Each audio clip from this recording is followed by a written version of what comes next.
what's out when it comes to the town budget. The Board of Selectmen and the Appropriations Committee hammer out the FY16 numbers. We break it down just ahead. Now that warmer temperatures are creeping into the forecast, where will all that snow go? We talked to the head of the DPW about what some are already calling the worst spring in 15 years.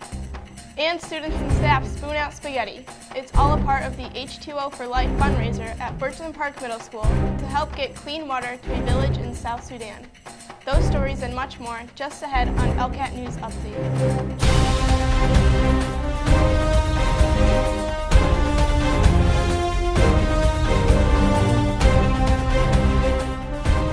Good evening, I'm Nina Fazio. And I'm Allie Carrington. We begin tonight with the town budget. On Tuesday, the Board of Selectmen and the Appropriations Committee met in a joint session to go through, line by line, the FY16 town budget. On the agenda, a possible full-time health agent, the tax rate, and a proposal to no longer offer health insurance to elected town officials. Several town budgets operate within the Selectman's office, including animal control, health, solid waste disposal, and veteran services. Town Administrator Nick Bro told Appropriations that the Board of Health budget awaits a final decision by the board and the specifics of a proposed full-time health agent position. The main question here, and the board is still discussing this matter, is whether or not and what to do about the health agent position and how to go about addressing it. As some board committee members may know, it's been a struggle to maintain a consistency with that position over the last year and a half. Just a rough calculation on the next page shows that $30 an hour at a full time would be just under $59,000 for the year. It would allow a full-time position at a comparable wage or competitive wage would allow the health agent to be proactive, and instead of she's doesn't work for the fire department, but all she does is put out fires in a figurative and literal way now, and it'd be nice to have he or she be able to go out and actually say, I'm going to these restaurants this day, these restaurants this day, be proactive, and that way you can nip any problems in the bud. And the same thing with, like I said, with the schools. So that's ultimately what we're looking for. Our sister communities surrounding us have a full-time health agent. Longmeadow has had one, I know as a fact, since 1984. I know Wilbraham, I think, is pretty sure has one. Ludlow has one. And we're in the 21st century, and we are struggling.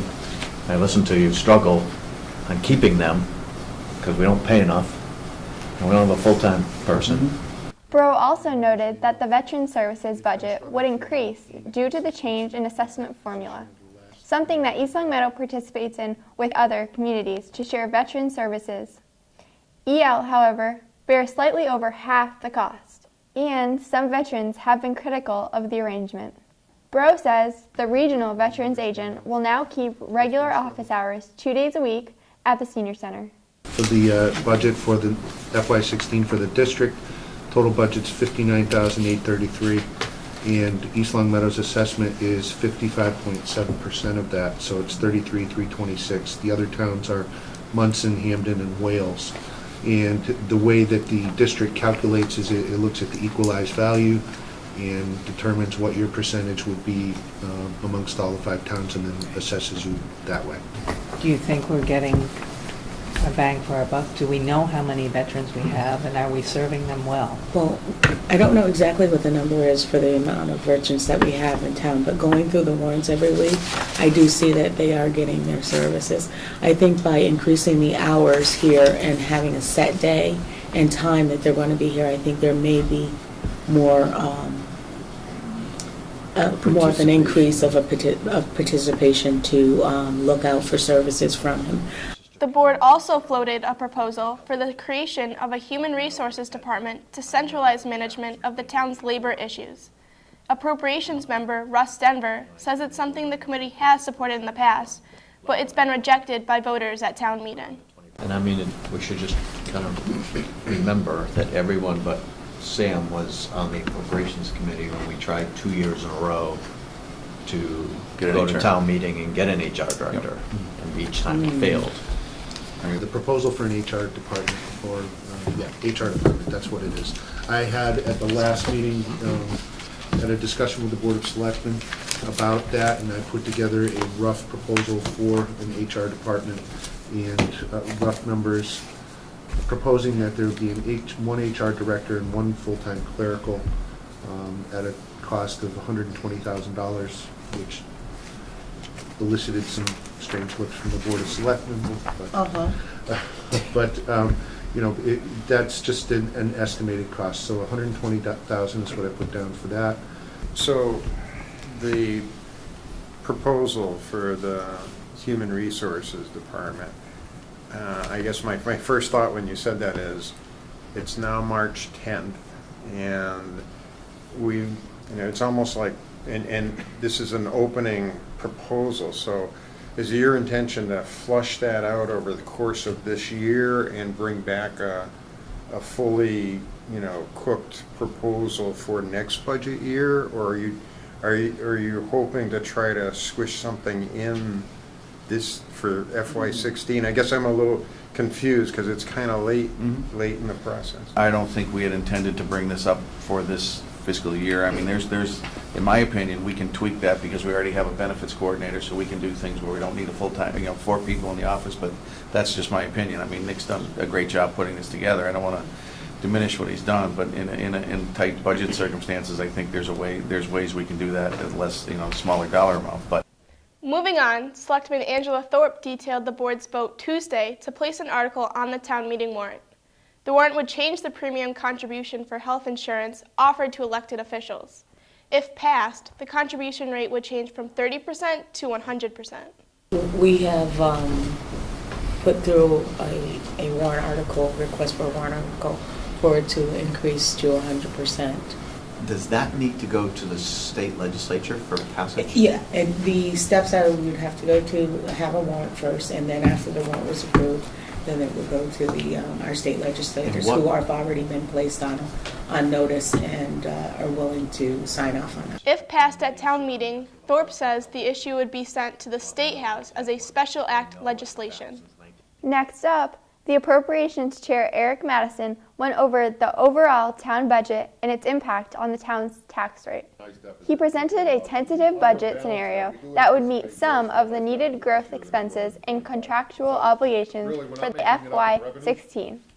While limiting an increase in the tax rate, Madison pointed out that the proposal did not include funding for the health agent position or the other supplemental requests. We can conceivably keep a cap, if you will, on the tax rate. and achieve your objectives. And achieve the objectives. It doesn't, however, achieve any of your objectives if the board's to adopt all of those, because those are kind of new information to this budget tonight. Selectman Billy Gorman said he favors keeping the tax rate at its current level. Myself, Eric, I'm all for trying to maintain the tax rate we're at right now. You realize that we couldn't do that without a reduction in services? Yes. Yep. Gorman has submitted a petition warrant article as a private citizen that would effectively freeze taxes for any property owner over the age of 70. There was no discussion of that article at Tuesday's meeting. The Appropriations Committee will present its annual public hearing on the proposed town budget Thursday, April 21st at 7 p.m. in the high school auditorium. The next Selectmen's meeting is Tuesday, March 17th. In other news tonight, sure signs that spring is almost here. With a few days of temperatures above 50 this past week, the snowmelt has begun.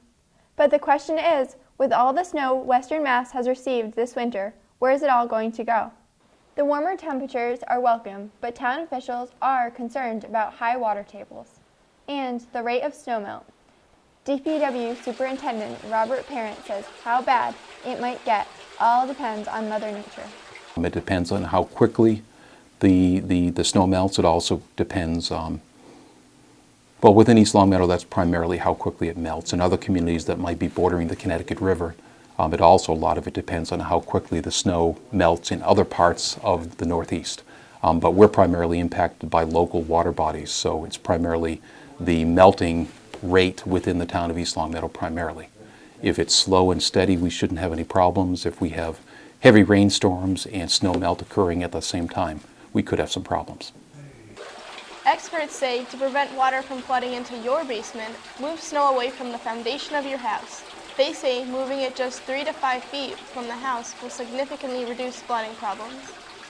Lack of water is the issue for many villages in South Sudan. Students and staff at Birchland Park Middle School are hoping to help. Earlier this month, BPMS held a fundraiser called H2O for Life.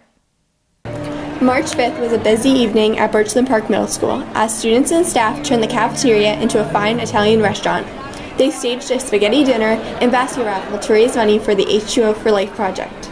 Funding this project has been a running theme in the school for the entire year. Our goal is, through H2O for Life, if you raise $8,200, that is enough money to build a clean water well for a village in the South Sudan. And once they get a clean water well, the entire village just starts to thrive, including a school will be built, medical center. So we're really working hard as a school to fundraise, raise the $8,200, and hopefully be able to be responsible for a whole clean water well being built in a South Sudanese village. The crowd enjoyed the food, which was supplied by local restaurants, Frigo's, Fazio's, Leone's, and Texas Roadhouse. Students, staff, and members of Unico waited tables and served the customers who came out to support a good cause. I think it's good because they're kids in Africa just like us who actually need water, so we're kind of helping them. So we're kind of relating to them, what if we didn't have water? I don't think we'd be here today, so now we're trying to help them be like us. The night wasn't only about helping others, there was information about how people could help themselves too. In addition to the spaghetti supper, a group of Birchland teachers put on a wellness fair promoting different ways that people can carry on more healthy lifestyles. The fair also showcased students' projects and how this information ties into the curriculum. The goal of the health fair is to let parents know what's going on in the classroom. So all the specialist teachers integrated a unit on teaching the kids about healthful eating, exercise, a healthy way to be on the internet, cyberbullying. There's a tech ed component and a STEM component. Well, that will do it for us tonight. Thanks for watching ELCAT News Update. I'm Allie Carrington. And I'm Nina Fazio. Until next time. Good night.